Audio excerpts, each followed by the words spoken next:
Good day, everyone. In the news now is an article that I really want you to share everywhere. And I want to thank everyone that has absolutely gone and shared the videos that I've put out, especially with regards to the Jacob Zuma trial in the Councourt, and then his sentence to 15 months imprisonment by the Councourt. And in this article that I'm covering now, there will be many things made clear with regards to the judicial system. And the main thing to take away from this is that two of the Councourt judges vehemently disagreed with this judgment, because this is, in my opinion, the Councourt overstepping its boundaries. They are not there to enforce criminal law. They are there to interpret the Constitution only, and that is their only duty. And it shows that there is a huge problem within the Councourt right now, a massive crisis.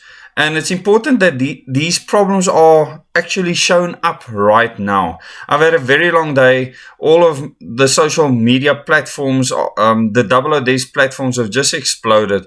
And I really want to thank everyone that's been a part of that. But let's dive right into this article. And it's going to take some time to work through this, but it's important for you to understand what this means, not only for the country, but for the system that we are stuck in right now, and why the system needs changing, and why the Constitution needs to be changed in a constitutional way. The Constitution was written for it to be changed for a reason. We went through a transition in 1994. As part of that transition, we were supposed to continue that transition to something that would be good for all South Africans. This never happened. The entire transition was captured, and will become clear in what is happening now. And the Councourt is a part of the problem, not the solution.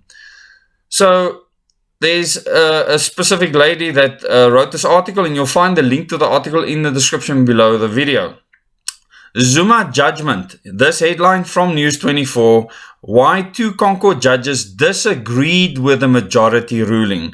Now, this article is only for subscribers to News 24. And as you know, that News 24 is controlled by Naspers. So they put out specific narratives, and I find it quite interesting that this article is on here. And I take note of this. So it's got a picture of Jacob Zuma, and then it says the Constitutional Court majority made legal history by ordering that former President Jacob Zuma must be imprisoned for contempt. So it was a majority rule. It wasn't a full bench that actually accepted this ruling.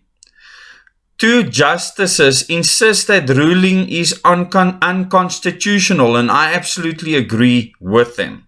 And it shows that there was an actual state interference in this case. And it shows not the sanctity of the judiciary, it shows that the judiciary has been captured.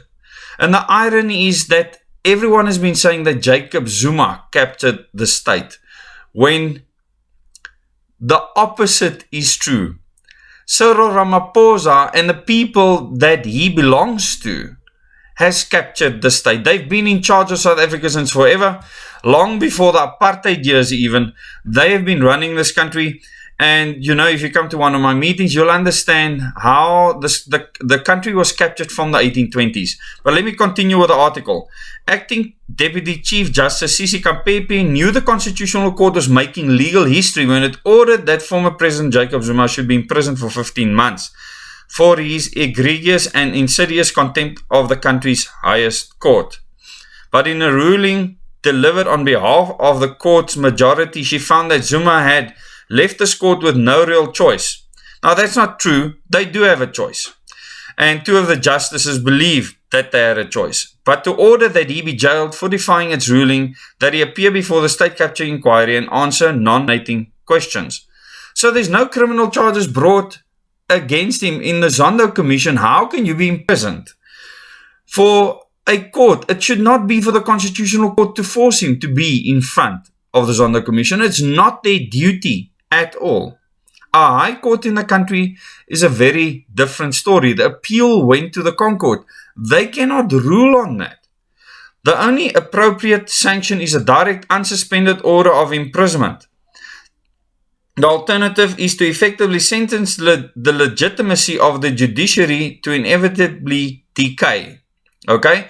It is already decayed Campepe, you need to understand that you are part of the decay in the judiciary. Campepe said in a ruling in which he slammed the former head of state for his baseless and scandalous attacks on the courts that had ruled against him. It's freedom of speech. He's allowed to say what he wants, and she should not take it personally. She should reflect on what he has said. That is what a judge should do. But you see, these are not judges. And it's very clear that there were only 2 judges in the Councourt during this case. Zuma had refused to appear before the commission on any of the 5 days on which he was subpoenaed to be there. He failed to file any affidavits at the inquiry despite being ordered to do so by Commission Chairperson Deputy Chief Justice Raymond Zondo. And he publicly stated that he would defy the orders given against him by the Constitutional Court, which he compared to the apartheid regime. He's 100% right. Absolutely agree with him on that. The dissenting ruling, and this is important because there's 2 justices that don't agree. Okay, this is significant. This is not insignificant. Justice Leona and Chris Jafta nonetheless fundamentally disagreed that he should be imprisoned for these acts of contempt, and in a strongly worded dissenting ruling contended that the court's majority penned a judgment that was heavy-handed, bad in law, and unconstitutional. You need to understand what this means. 2 of the Councourt judges says that the ruling is unconstitutional. They're absolutely right. They understand the Constitution better than the rest of the judges. And I'm glad that they did this, gave this dissenting ruling. And I want you to understand what this means. I want you to share this video far and wide. We are really making headway with these videos. The channel's growth has been really massive. And a lot more people, especially people all over KwaZulu-Natal, many of the Jacob Zuma supporters, has come on board on the channel and realized that there's a large group of people that are putting truth out there, that we don't care that the New World Order stooges that oppose what we are doing, that they are trying to attack us from all sides. They are seeing that we speak truth. And I'm not saying that Jacob Zuma is a saint. This is not what I'm saying. I've never said that of any person that was in government before. What I'm saying is that he started fighting the New World Order and he's paying the price for that right now. I've said to you before that there's 2 judges in the Councourt that are fully aligned with these New World Order ideals. Now there's luckily 2 judges that are not. And this helps. It gives a counterbalance. And let me continue with this article so that we can dive deeper into what they were thinking. The ruling has no legal impact on the Constitutional Court's majority ruling, but it will undoubtedly provide ammunition for Zuma and his supporters to claim that he was victimized by the country's highest court, an argument that Campepe comprehensively disputed. So here you have chief justices in the Councourt. This puts the Councourt in the ditches right now. When judges are writing, 2 justices are writing rulings to say that the ruling of the other justices are unconstitutional, heavy-handed, and bad in law. Something I agree with completely.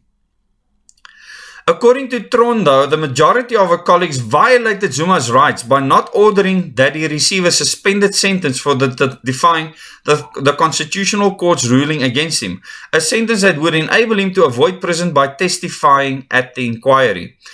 And this is vital to understand. A point is being made here. Zuma has just proven that the Councourt is captured and corrupt. And the irony is unbelievable because he was accused of state capture. Campepe was adamant that such a ruling would be futile and inappropriate. She said it was incontrovertible that Zuma has no intention of attending the commission, having repeatedly reiterated that he would rather be committed to imprisonment than cooperate with the commission or comply with the order of this court. While he doesn't believe in the commission, he was forced to implement the commission. He didn't ask for it. He knows that Zondo is compromised. He knows that Zondo was bribed. That the person that testified to the bribe made a case against it, then vanished afterwards, after people that helped him were interrogated by security police as well as intelligence services. Once you actually know what's happening behind the scenes, you will see how dirty the CR17 campaign has actually become and how soon they're going to have blood on their hands. Accordingly, she added, the suspended sentence would yield nothing. Why does a Councourt have to do anything against someone that hasn't been prosecuted for anything? Do you understand the problem here? Zuma's not been prosecuted for anything. There is no money that he has stolen. He hasn't got millions or billions in his bank accounts. That's just not the case. Theron also argued that the state and treat Zuma like PV Botha. This is the subheadline. Theron also argued that the state capture inquiry should not have pursued contempt charges against Zuma in the apex court. And I agree fully. This doesn't belong in the Councourt, but should have laid criminal charges against him with the National Prosecuting Authority. Absolutely correct. As the Truth and Reconciliation Commission did when apartheid Prime Minister P.W. Botha refused to appear before it. Botha repeatedly defied TRC subpoenas that required him to appear before the commission. He obviously didn't recognize the commission, and you have a right to not recognize a commission. The same as Saddam Hussein did in Iraq, when the Americans went in there to go and take their gold, which was called weapons of mass destruction. They didn't find it because it's not in Iraq. It's the same kind of witch hunt that we're looking at here. Botha repeatedly defied TRC subpoenas that required him to appear before the commission and answered questions about the apartheid atrocities committed under his watch. The detention without trial of 30,000 people and the state-sanctioned torture and murder of thousands of others. So he was supposed to be questioned on this. And that was the accusation. He publicly referred to the TRC as a circus. It was a circus. There's so much more that could have been done at the TRC. It was just absolute. It is no different to the Zondo Commission, because nothing really happened because of it. The Truth and Reconciliation Commission reconciled nothing. Very little truth came out, so it was pointless. The Zondo Commission is just as pointless. Words that Zuma would echo decades later. He said exactly the same thing about the Zondo Commission. The TRC responded by laying charges of contempt against Botha, who was subsequently confined under the TRC Act and received a 20,000 Rand fine and a 1-year suspended sentence on condition that he comply with any future subpoenas issued against him by the Commission. Botha later overturned that ruling on appeal and never testified, but Theron insists the inquiry should have adopted the same approach in its response to Zuma's contempt. And I absolutely agree. But because Zondo is captured and because he's been bribed with money and the people that are revealing this, that have laid charges against him, are vanishing, you know that there's so much being covered up right now because of who is involved. It has become extremely, extremely nasty. According to Theron, if the inquiry had done so, it could have achieved the same result it desires in these proceedings without trampling upon Zuma's constitutional rights. So Theron, a constitutional court judge, is saying that his rights were trampled on. His constitutional rights. So she completely disagrees with him. Completely. Now, there's obviously disagreement that the court trampled on Zuma's rights. And this is where it gets into opinion. And this is quite a long piece, but I do have to work through this because this is vital to understand. Campepe fundamentally disagrees with this argument and denies Theron's claims that she and her colleagues trampled on Zuma's rights by convincing him of contempt and sentencing him to jail time in circumstances where he has no ability to appeal that ruling. So they're not giving him an ability to appeal. So what is happening here, this is like a lynch court, literally. A lynch court. How is that constitutional? That is completely against what the Councourt is about. And this proves to you that our judicial system is in crisis. Now, it's ironic that Campepe says that if they didn't rule like this, then it would put us in crisis. This proves that we are in a crisis. It proves we're in a serious crisis. Whilst this judgment indeed cannot be appealed, this court afforded Mr. Zuma multiple opportunities to place relevant material before it. He had dismissed those opportunities with disdain. The acting Deputy Chief Justice stated. Well, he doesn't believe in the court. They've just proven that he shouldn't. They have just proven his case. They have no idea what they have done. At its core, this matter is about an egregious threat posed to the authority of the Constitution, the integrity of the judicial process, and the dignity of this court. So they're taking it personal now. If these circumstances do not warrant swift and effective judicial intervention, then I do not know what will. That's not for her to decide. She doesn't have that power. And I am not disturbed by the fact that this intervention may not be appealable, for it is the administration of justice that requires this intervention. This is a belief. It doesn't mean it's right. It doesn't even mean it's constitutional at all. CAPITEC also contends that there is a massive difference between Botha's defiance of the TRC subpoenas and Zuma's defiance of the Constitutional Court's orders that he obey the directives and subpoenas issued against him by the state capture inquiry. What CAPITEC doesn't understand is that it should have never gone to the Councourt, because it didn't in the case of Botha. It shouldn't even be before them. And they did not consider that at all. If it is this order of court that Mr. Zuma is in breach of, not the Commission's Act, CAPITEC points out. So to imply that the inquiry ought to have done what the TRC did is an illogical and indefensible proposition. She's absolutely wrong, because it shouldn't be before the court. Once again, she did not even consider this. Maybe doesn't have the intellect to do so. Failure to charge Zuma.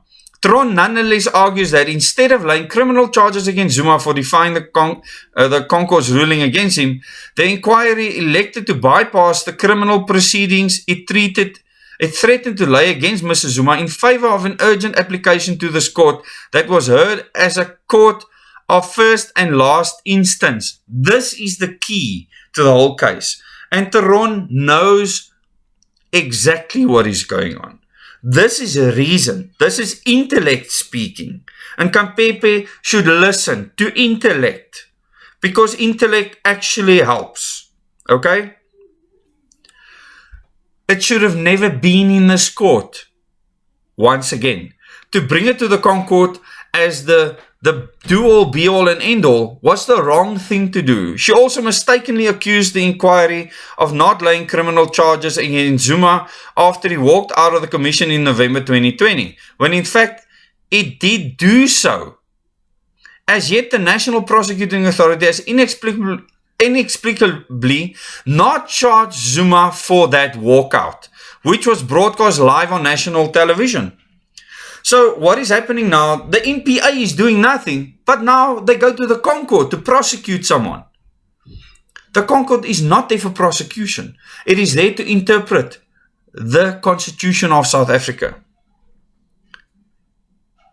The NPA's failure to take any action in relation to Zuma's walkout 8 months after it happened arguably demonstrates a difficulty with Theron's proposition that the prosecuting authority should have pursued a contempt case against the former president. There is no guarantee that it would have done so with any degree of urgency. But you cannot skip the normal legal procedures. If the Councourt's going to be used now to prosecute people left, right and center, goodness gracious, those judges are not equipped to make decisions, and the decision they have made makes that clear. These people are not there to do this. Attacks on the court. While attacks on the court will happen all the time, I'm attacking the court, and with good reason. I'm not attacking the fact that a Councourt exists.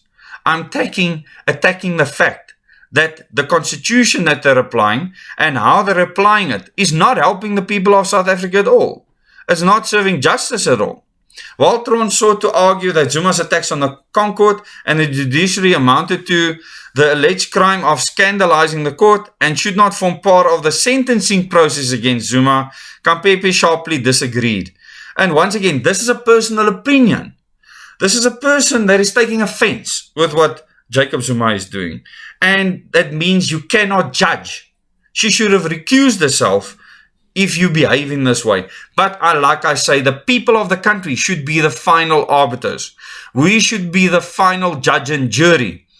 And we should get rid of the people that have been captured with this greater good and new world order ideology. This is what needs to happen. We're working on that on the ground. Let me just complete this article because every bit is really important. She found that Zuma's statements, which the inquiry had asked the Constitutional Court to consider when imposing a sentence for the former president, did not amount to legitimate criticism of the judiciary and were intolerable. Okay? It's not intolerable or seen as legitimate criticism of the judiciary. This is what Theron said. So, considering that, this is someone interpreting the law and the Constitution, as flawed as it might be, correctly, as someone that understands specifics. And this is what I'm about and this channel is about. And I really want to applaud these two judges for coming out and highlighting the pathetic ruling that these majority judges made under political pressure, which proves that they are captured. Now, CAPITEC said, I take umbrage with the fact that Theron would have us disregard the egregiousness of the statement and adjudicate the matter in a vacuum, CAPITEC said. Okay? So these are two Councourt judges at each other's throat. Finally, and perhaps most crucially, CAPITEC pointed out that Zuma was not an ordinary litigant, but had served as a former president. Huh? Really? In that position, CAPITEC said Zuma had twice sworn allegiance to the Constitution and rule of law he sought to ignore, undermine, and in many ways destroy. Have they not thought that the Councourt could have been captured in the meantime? That people could have been paid bribes? That the Zondo Commission could have been paid bribes to achieve nothing against anything and only do a witch hunt against certain people? I know that this is the case currently, and that's why the Zondo Commission will waste millions of rands for nothing. Nothing. By contrast, CAPITEC stated, my duty as I pen this judgment is cloaked in the duty and loyalty that I owe to our Constitution and the rule of law that undergirds it. Wow, this person is going to go down in history of South Africa for being the biggest fool ever. Because things are going to change, and when that happens, the interpretation of this acting Deputy Chief Justice is going to look absolutely ridiculous, because we, the people of South Africa, are the final arbiters. And if this is what's happening now, this is very much going back to saying the victors in any situation, they were the people that they just beat. They were their terrorists.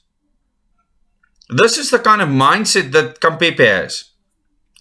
And it's really sad, because for a Constitutional Court judge to think like that is not only dangerous, it is very, very serious for stability in the country. And I want to reiterate that.